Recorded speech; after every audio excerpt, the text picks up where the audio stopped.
Buenos días. En primer lugar, quería agradecer a la Sociedad Valenciana por dejarme participar en el Nefrotalk y poder grabar esta charla para que la podáis escuchar o os interese. La charla va sobre el paciente trasplantado que pierde el injerto y necesita volver a diálisis y ver si la diálisis peritoneal puede aportarle algo a este paciente. La pregunta es fácil, sí puede volver a diálisis peritoneal, todos sabemos que tenemos enfermos en esta situación, pero más que convenceros de que la diálisis peritoneal es posible, un poco esta charla es para orientar cómo hacemos ese manejo, ese traslado a la técnica de diálisis, que no siempre es fácil. Para empezar, yo creo que la palabra fracaso deberíamos intentar abandonarla. El trasplante no deja de ser una técnica de diálisis y muchas veces no decimos ha fracasado la diálisis peritoneal o ha fracasado la hemodiálisis, pues tampoco deberíamos decir ha fracasado el injerto. Bueno, pues el injerto ya no funciona, deberíamos buscar otra técnica de diálisis, podríamos darle una ayuda al riñón trasplantado con la diálisis peritoneal. Tengamos en cuenta que el momento del fracaso del injerto, ya lo he dicho, o sea, yo lo intento evitar, pero a veces es imposible y se nos escapa. Del fallo del injerto es el peor momento de la vida renal del paciente. Si le decimos que, bueno, podemos ofrecerle una técnica de diálisis con la que seguiremos estando en su casa, seguirá estando en su casa, que sea una transición a diálisis menos agresiva, bueno, pues probablemente mejor le irá. Más que considerarlo a veces un paciente marrón, porque realmente son pacientes, bueno, pues que llegan a diálisis a veces no en las mejores condiciones, digamos que vamos a valorarlo como un paciente reto, ¿vale? Si empezamos a llamarlo fracaso desde el principio, bueno, pues mal empezamos. ¿Y cuál es la magnitud del problema en España? Pues ahora mismo la supervivencia al injerto medio en Europa se sitúa sobre los 15 años, es decir, que cada año hay en España una media, estos son datos del RER, de pacientes que van a volver a diálisis tras fallo del injerto, en torno a 700 o 800 pacientes al año. Es decir, el 10 o 15% de los pacientes que trasplantamos volverán a diálisis a los 5 años y un 23% de los trasplantes que hagamos estarán en diálisis a los 10 años. Por lo tanto, es un problema importante y sobre todo de alta mortalidad, es decir, el paciente cuando falla el injerto y tiene que volver a diálisis, este es un estudio ya un poco antiguo, pero sí que refleja muy bien la mortalidad del paciente en todo el continuo de la insuficiencia renal, de su vida renal. Veis cómo la mortalidad va subiendo mientras el paciente está en diálisis, esperando en lista de espera, cómo hay un pico ligero de mortalidad en el momento del trasplante, pero cómo desciende la tasa de mortalidad a lo largo de todo el funcionamiento del injerto, pero cómo se dispara de una forma exponencial en el momento que el paciente entra en diálisis. Sobre todo este pico de mortalidad se produce a los 3 meses del inicio de diálisis. Veis también que estas tasas, estos rangos de mortalidad, estas tasas de mortalidad se van aumentando según el rango de edad del paciente. Estos son datos americanos, de un estudio americano con muchos pacientes de hace años, pero también vemos en estudios nacionales de más recientes cómo se han comparado las mortalidades de los pacientes que, estando en diálisis tras fallo del injerto y en lista de espera, o sea, es decir, pacientes que están bien y que se pueden volver a retrasplantar, su mortalidad sigue siendo más alta que los que nunca se han trasplantado. Bueno, pues eso es razonable, son enfermos que ya han estado en diálisis antes del trasplante y que luego llevan una carga de inmunosupresión, de tiempo renal, en terapia renal sustitutiva, como es el trasplante, que les aportan una mayor mortalidad si los comparamos con los que nunca han estado trasplantados. Y realmente estos factores de riesgo, que ya sabemos que tienen más mortalidad, ¿cuáles son estos factores de riesgo? Bueno, pues como es normal, la edad en el momento de la pérdida del injerto, ser diabético, tener insuficiencia cardíaca, estar desnutrido, inflamado, ¿vale? Son factores que a veces no son modificables y están ahí y tenemos que lidiar con ellos a la hora de empezar diálisis. El tiempo que ha estado en diálisis el paciente antes del trasplante también va a marcar el futuro del paciente. Eso es inmodificable, innegociable. Sí que es importante que estos pacientes evitemos en la medida de lo posible que inicien diálisis, hemodiálisis con un catéter venoso central, porque eso sí es un factor de riesgo de mortalidad en el futuro, en esos 3 meses que hemos señalado antes de pico de mortalidad. Y el paciente que inicia diálisis, como siempre, con filtrados mayores, probablemente tenga algún factor de riesgo añadido, como insuficiencia cardíaca, pues, sobrehidratación, mal manejo de volumen, uremia grave, desnutrición, acidosis muy grave que nos haga empezar diálisis antes. Pues esto es un factor de riesgo también de mortalidad. Y tan importante es saber cuáles son factores de riesgo como los que no son factores de riesgo, que a veces son muy importantes durante la supervivencia del injerto, como cuánto ha durado, si ha tenido rechazo, si no. si ha llevado inducción con anticuerpos. Bueno, pues estos factores que son muy importantes en la consulta del trasplante parece que en el momento de iniciar diálisis quedan en un segundo plano. El filtrado máximo adquirido durante el funcionamiento del injerto. Bueno, pues parece que el enfermo que ha estado toda la duración de su riñón con 1,5 de creatinina, realmente eso no le protege de que vaya a empezar diálisis y vaya a tener mayor supervivencia. A lo mejor está mejor es el enfermo que ha estado todo el riñón, todo el funcionamiento del riñón con 2,5, pero inicia diálisis con una fístula, que el paciente que ha estado siempre muy bien, con 1 de creatinina, pero empieza diálisis con un catéter inflamado, sobrehidratado, desnutrido, ¿vale? Entonces, muy importante saber que haya estado durante muchos años bien, eso no le va a proteger de que tengamos que tener en cuenta a la hora de iniciar diálisis qué es lo importante. Y bueno, pues ya tenemos el paciente que pierde el injerto y tenemos que saber un poco orientarlo, ¿vale? Hacia dónde va este enfermo, qué le podemos ofrecer. Bueno, pues hace unos años ya en Virginia, en el hospital de Virginia, se planteaban, bueno, qué pasaba con los pacientes que hacían un fracaso renal y que tenían que empezar diálisis. Bueno, pues que ellos vieron que eran enfermos que consumían muchos recursos, que realmente ingresaban mucho, que realmente no acababan eligiendo la técnica de diálisis correcta y que había como un gap asistencial, ¿no? Entonces decidieron crear unas unidades de transición, ¿vale? Para estabilizar a los pacientes, tanto naïf como que venían del trasplante, proporcionarles una especie de ambiente de bienvenida, tanto para ellos como sus familiares, ofrecerles todas las técnicas de diálisis y dirigir al paciente para rehacerle el protocolo de trasplante, etc. Esto hacía que disminuyera el tiempo de realización del acceso para diálisis, que eran remitidos correctamente de nuevo a las unidades de trasplante, podían elegir técnicas domiciliarias y sobre todo lo que les interesaba, vieron que con estas unidades bajaba los ingresos, la mortalidad y el gasto. Allí le llamaron unidades de transición, Transitional Care Units, aquí en España le llamamos consulta de ERCA o unidad de ERCA, pero básicamente es lo que hacemos. ¿Y qué ha pasado con los trasplantólogos? Pues bueno, que se han subido al carro. Estas últimas guías ya del 2023 como retos de manejo del injerto failing graft, o sea, el injerto que está fracasando. ¿Qué les dicen las guías a los nefrólogos de trasplante? Bueno, pues que remitan estos pacientes a equipos multidisciplinares para ofrecerles una transferencia fluida a diálisis, que puedan elegir las técnicas, soporte emocional, nutricional, etc. Lo que viene siendo una ERCA de trasplante. Bueno, y una vez tenemos al enfermo en la ERCA, llamémosle trasplante o no trasplante, da igual en la ERCA, ¿qué les podemos ofrecer? Bueno, pues estos son los pocos estudios que hay publicados al respecto, si la diálisis peritoneal o la hemodiálisis es mejor para este tipo de pacientes. Os voy a comentar solo dos estudios, estos dos últimos, uno porque tiene el mayor número de pacientes y otro porque es con datos nuestros nacionales. Este es el estudio que os comentaba, 14.000 pacientes que van a diálisis tras fracaso del injerto, a hemodiálisis, y 1.800 a peritoneal. Los comparan, cuál técnica es mejor de las dos, y realmente no ven diferencias. Las dos técnicas son igual de buenas cuando falla el injerto. Sí que en un análisis ya hemos pormenorizado del estudio, sí que ven que los pacientes con un índice mayor de 30, índice corporal mayor de 30, es decir, más grandotes, y con filtrados al inicio de la técnica por debajo de 5, de entrada estos pacientes van a ir mejor en hemodiálisis que en diálisis peritoneal, ¿vale? Y también separan en este estudio, con tantos pacientes, se separan por tiempo, es decir, miden la supervivencia por tiempo y ven que el primer año, tras el fallo del injerto, el paciente tiene mejor supervivencia en diálisis peritoneal, que entre el primero y el segundo año un poco da igual, sin diferencias entre las dos técnicas, y a partir del segundo año, probablemente, como todos sabemos, por pérdida de la función renal residual, estos enfermos estarán mejor en hemodiálisis que en diálisis peritoneal.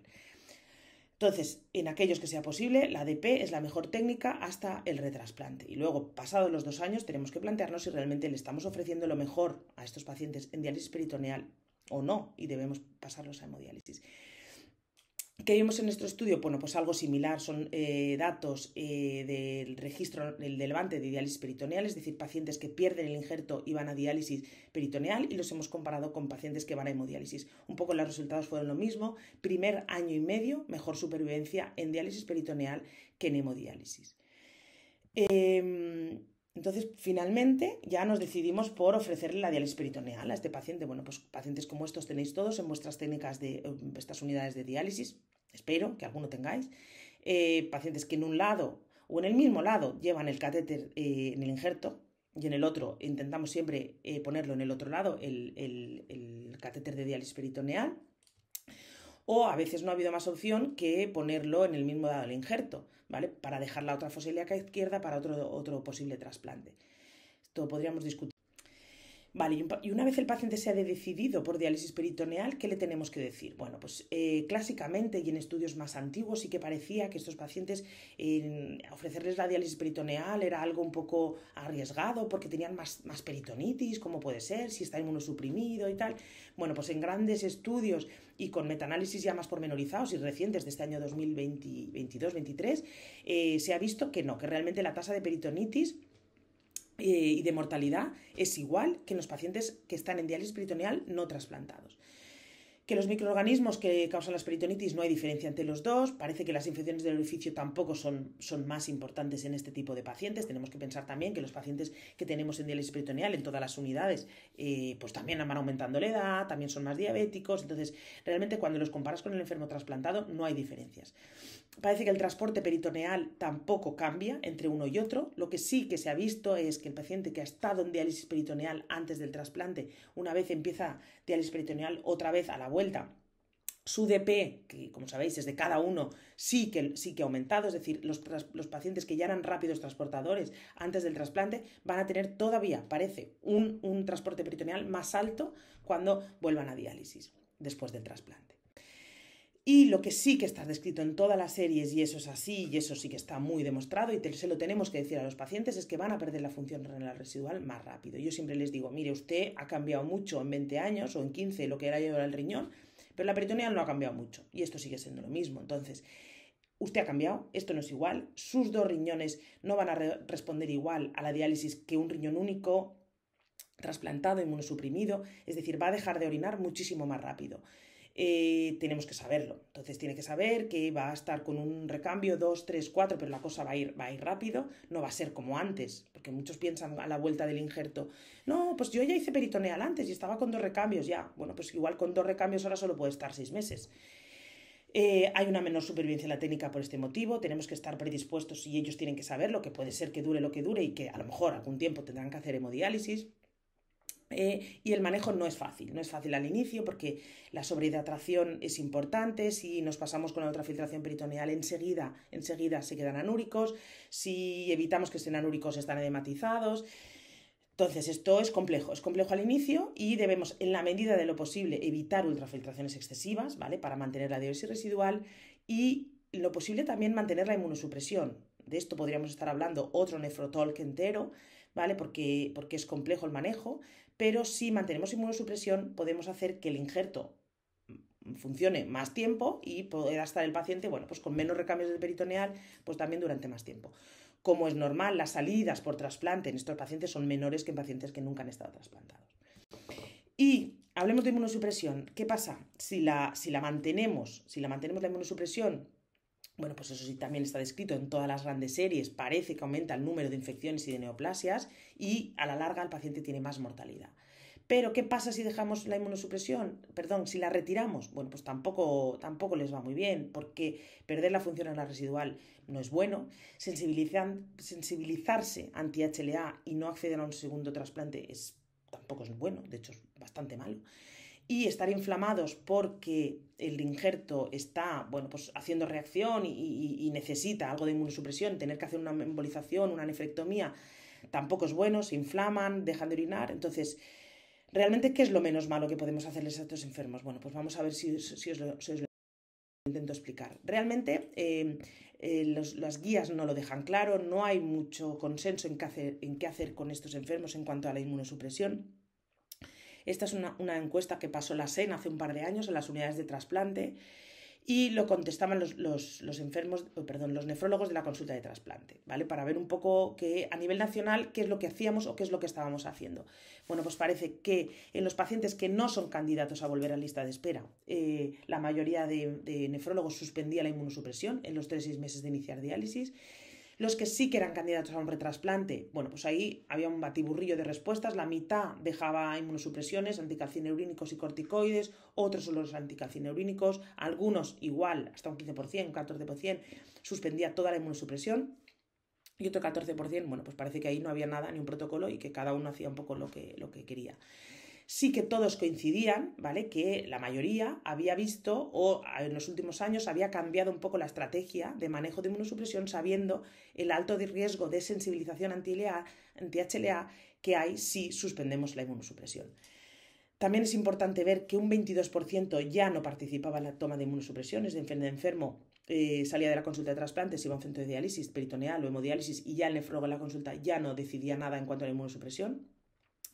Y más de la mitad ya no hacían niveles, es decir, algo tan importante durante la vida del injerto como ver dónde estamos de niveles, ver por dónde van, pues parece que una vez empezado diálisis eso ya se abandona. Y realmente, y en cuanto a estudios que hay respecto al manejo de la inmunosupresión, bueno, pues como os he dicho antes, podríamos estar hablando una tarde entera de esto, pero os he traído este estudio que me parece bastante reciente y muy importante, y también con resultados así un poco sorprendentes, y es prospectivo, ¿vale? Es canadiense, 16 centros del año 2016 al 2011-2016, y dividen los pacientes en dos grupos, los que no comparan básicamente los que no llevan inmunosupresión, es decir, empiezan diálisis, se les quita la inmunosupresión o solo se quedan con corticoides, junto con otro grupo que lleva anticalcinúrico, miclofenolate, cualquier otro tipo de inmunosupresor. Esto me hizo ilusión, ¿no? Los que llevamos peritoneal, cualquier cosa, como en los estudios de trasplante se habla poco o nada de diálisis peritoneal, cuando aparece algo, bueno, pues nos ponemos contentos. Entonces, destacar que al inicio del estudio, en el año 2016, 2011, solo 16% de los pacientes iban a peritoneal tras fallo del injerto, y cuando acaba el estudio en el año 2016, casi un 20%, ¿no? Un 20% de los pacientes que inician diálisis por fallo del injerto en Canadá lo hacen en diálisis peritoneal. Es decir, no lo estamos haciendo mal, yo creo que vamos bien encaminados y que esta técnica se puede ofrecer a los pacientes con cierto grado de garantía. ¿Qué concluye el estudio? Bueno, pues dice que los que mantuvieron inmunosupresión tienen una tasa de mortalidad más baja, es decir, mantener la inmunosupresión protege un poco de la mortalidad. Lo que fue más sorprendente es que no protege de la sensibilización anti-HLA. Como veis, aquí hay anticuerpos clase 1, la gráfica de arriba, anticuerpos anti-HLA clase 2. En rojo, los pacientes que se les suspende inmunosupresión. Veis cómo hacen un pico de un pico de sensibilización más rápida y más pronto, porque se les quita la inmunosupresión. Y en azul, los que se mantienen la inmunosupresión. Bueno, pues este pico de inmunosupresión no es tan rápido ni tan alto, pero finalmente con el tiempo en diálisis se acaban sensibilizando igual. Entonces, ¿cuáles son las conclusiones del estudio? Bueno, pues que mantener la inmunosupresión mejora la supervivencia, que mantener la inmunosupresión no empeora. También dicen, es verdad, que los que mantienen inmunosupresión no ingresan más ni tienen más infecciones, pero que mantener la inmunosupresión no previene de la sensibilización anti-HLA. Un poco, y la conclusión y un poco la explicación que le dan los investigadores es porque se mantienen niveles bajos de inmunosupresión y esto no puede contra la sensibilización, se acaban sensibilizando igual. Falta de adherencia al tratamiento, pues bueno, el enfermo que ya está en diálisis no orina nada, dice, ahora me tengo que seguir tomando el inmunosupresor, ¿para qué? Si ya no orino nada. Ellos no son conscientes del riesgo o del problema que puede sensibilizarse, y que en Estados Unidos no siempre, al estar en diálisis ya, no siempre tienen cobertura para el tratamiento de inmunosupresión, entonces muchos se dejan la inmunosupresión, bueno, pues porque no pueden pagarla. Entonces, realmente, ¿por qué es tan difícil hacer una pauta de retirada de inmunosupresión? ¿Por qué no hay guías todavía claras al respecto? Bueno, pues porque hay muchos factores en juego a la hora de tomar decisiones con estas cosas, de qué hacer con la inmunosupresión cuando falla el injerto. ¿Qué ha motivado la causa de la pérdida? ¿Qué técnica de diálisis va a hacer el enfermo? ¿Qué años tiene? ¿Cuánta comorbilidad? ¿Qué grupo sanguíneo es? ¿Qué experiencia tenga el nefrólogo en manejo de la inmunosupresión cuando el enfermo empieza diálisis? Si tenemos posibilidad de medir niveles, si voy a tener relación fluida con el centro trasplantador y me va a apoyar a la hora de, pues bueno, yo tomar decisiones respecto a bajar o subir la inmunosupresión, qué probabilidad tiene del retrasplante o tiene un donante de vivo. Realmente son muchos factores que hay que tener en cuenta para hacer algo o para tomar decisiones en la inmunosupresión. Bueno, pues ¿y qué nos dicen las guías? He tratado de reunirlas en este ¿vale? De los factores que os he comentado, realmente son guías del año 2023, se quedan con estos tres factores: técnica de diálisis, causa de pérdida de injerto y comorbilidad. Eso es lo que vamos a tener que un poco tener en cuenta. Tampoco es que sean guías súper estrictas, bueno, pero por lo menos nos dan unos consejos. Si el enfermo se va a trasplantar rápido dicen menos de un año o tiene un donante de vivo, mantener la inmunosupresión hasta la inducción del siguiente trasplante.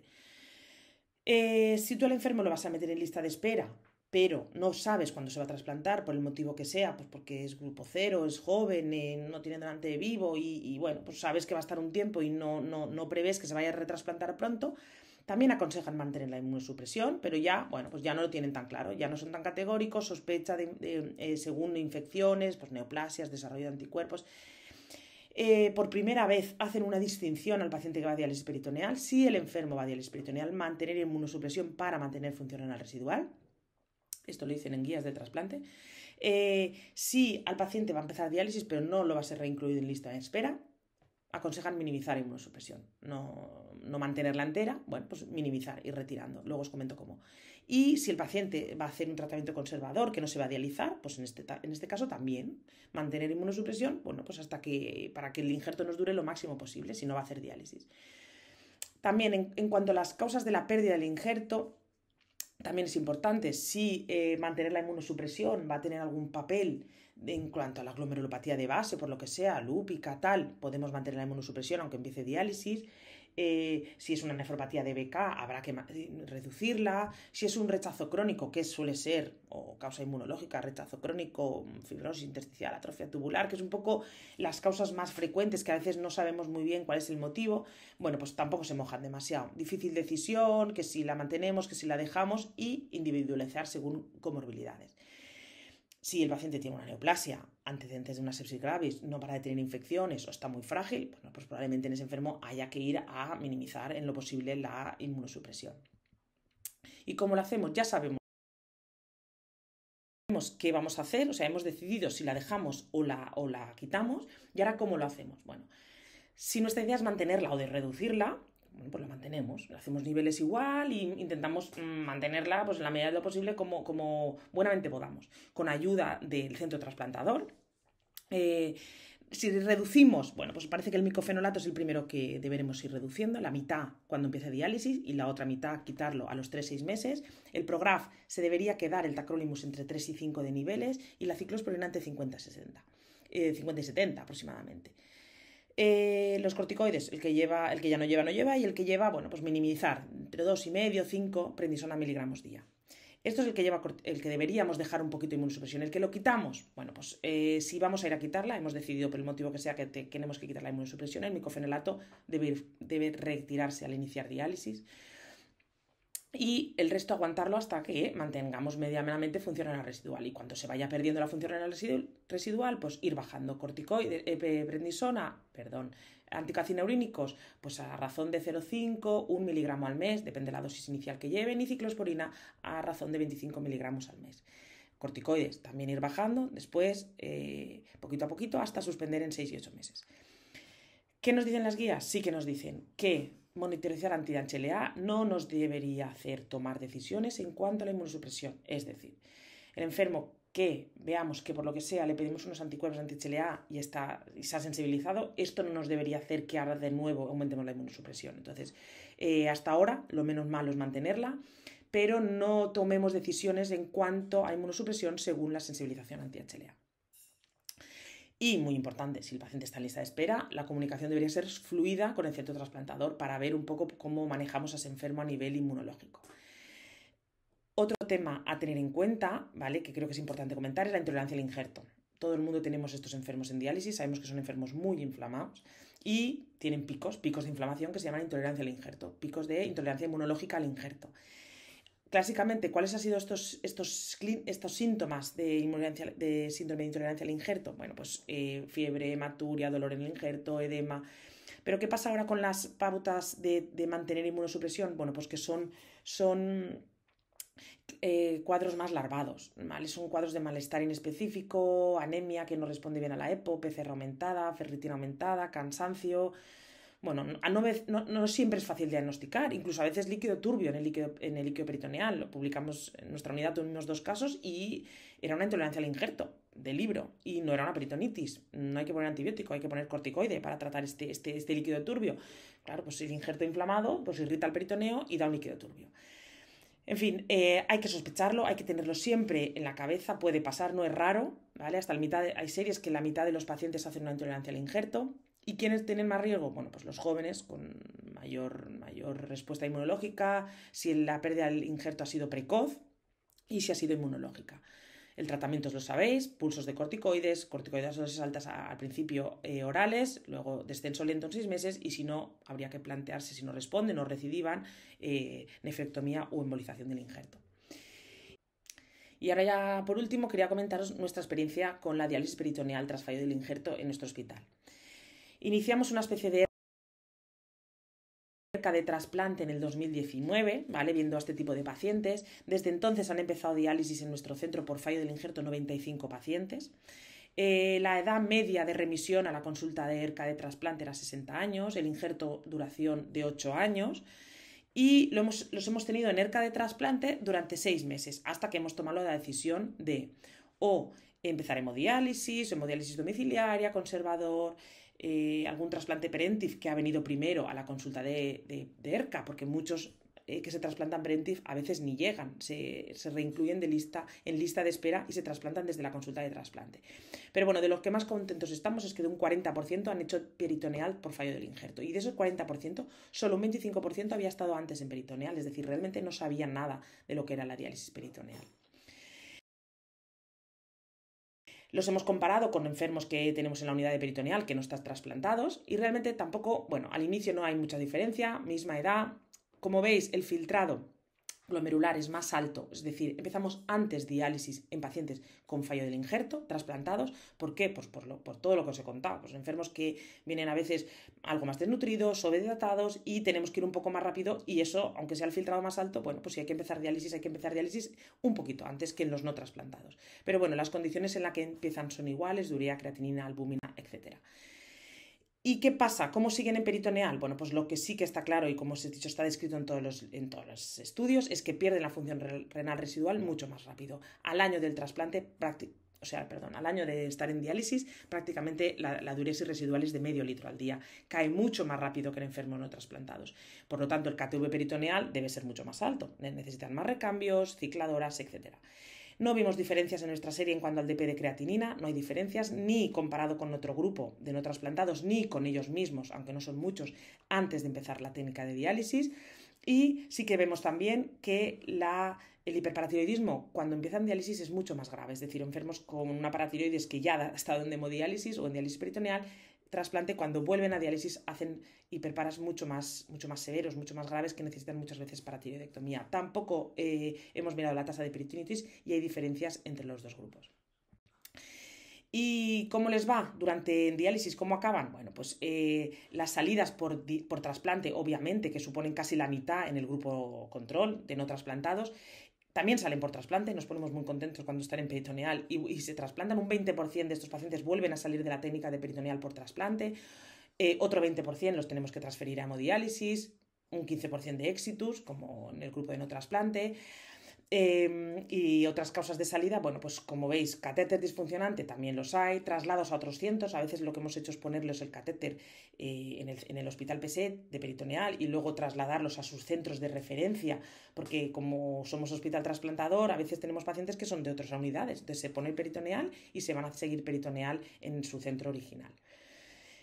Entonces ya como conclusiones, ¿podemos hacer peritoneal tras fracaso de injerto? Pues sí, claro que podemos, pero tenemos que saber que el manejo del volumen va a ser más difícil, que la anuria va a llegarles antes, que a priori no nos tienen que preocupar excesivamente las peritonitis ni las infecciones de orificio de salida, que con la información que tenemos hasta ahora, lo menos malo para los pacientes es mantener cierto grado de inmunosupresión, que si el paciente es trasplantable es muy importante, yo diría imprescindible, mantener una comunicación fluida con su centro trasplantador y que nunca olvidemos la intolerancia al injerto, que puede aparecer en cualquier momento y a veces no siempre es fácil de diagnosticar. Fundamental trabajo en equipo, son enfermos que cuesta mucho trabajo sacar hacia adelante y si no es con todos es a veces muy complicado. Y eso era todo, muchísimas gracias.